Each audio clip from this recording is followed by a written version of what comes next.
Once again, you are all welcome to this Sunday's celebration.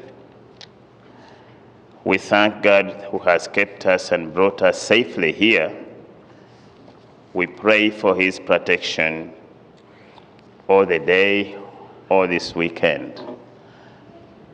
We are in such big numbers, but no, God will also bless us in a big way.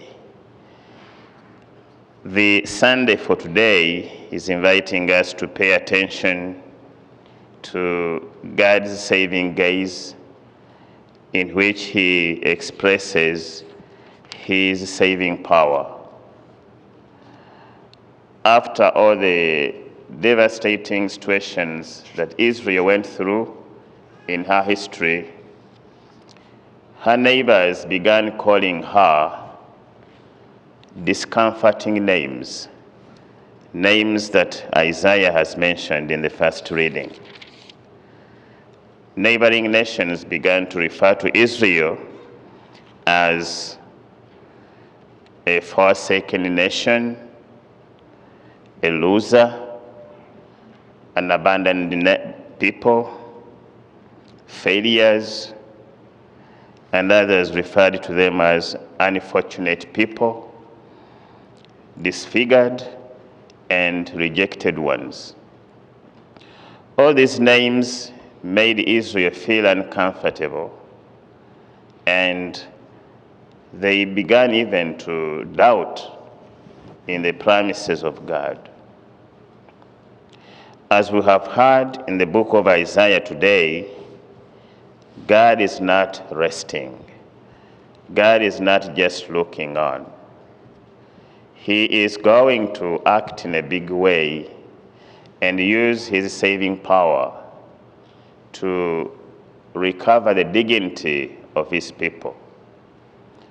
And when the dignity of Israel is recovered, Israel, who was called disfigured, will be called a chosen people, a people espoused to God, a people renewed, a people in whom God delights.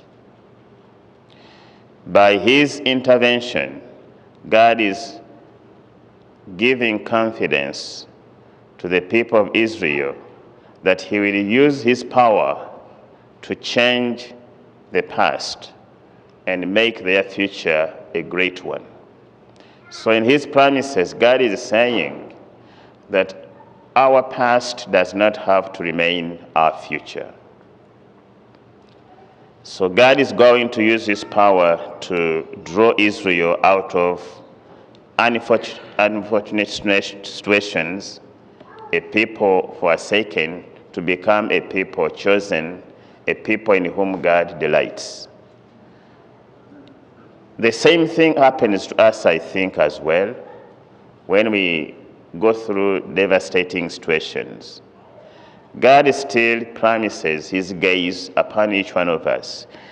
And he's saying to us now as I speak that from failure, God has the power to make a new start. From an experience of sin, God has the power to bring about new rebirth.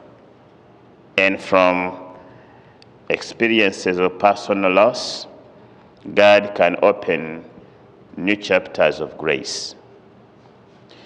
This power that changes is the power that was manifested at the wedding in Cana, when Christ changed water into wine. And by that, he manifested his divinity.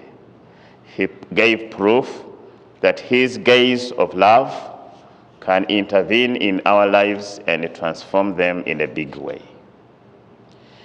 It did not happen in Cana and ended there. It's still happening now in the charisms God has given to us. These are powers and expressions of God's saving grace that is given to all of us variously. St. Paul has mentioned a list of charisms, which are gifts. charism of wisdom, teaching ability, strong faith, power of healing, power of prophecy, power of giving guidance in morals, the power of speaking tongues, and the power of interpreting tongues. All these are expressions of God's saving grace and his grace given to the communities to bring us from old ways into new ways of sonship and daughtership in God. And this is how God refreshes his church.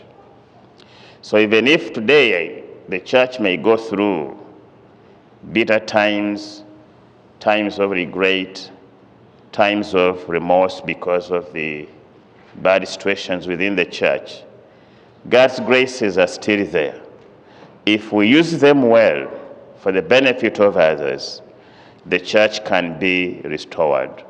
So these charisms are giving us gospel tools to renew, to refresh, to rebuild, to strengthen, and to recreate the church and the earth. May God help us to receive well all these powers and use them to walk the path of newness, a newness that will help us to express God's greatness in better ways and use it to manifest the greatness and goodness of God in even greater and better and refreshing and hope-giving ways. The Lord be with you.